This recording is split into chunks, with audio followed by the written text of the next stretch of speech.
เห็นเจ้าลงอยู่รถคันนี้นะ ถ้าลงซ้ำเหนือแมน แล้วติดตามเจ้าจะมาค่ายโอ้โหเนี่ยติดตามเจ้าอยู่ เข้าใจ ก็เห็นเอาเพื่อนแต่งตัว เฮ้ยบ้านไหนบ้า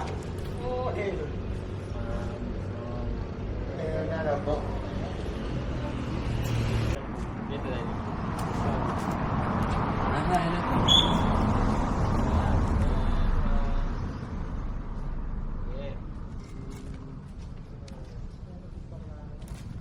ไอ้หูไฟตาขับแน่ก่อน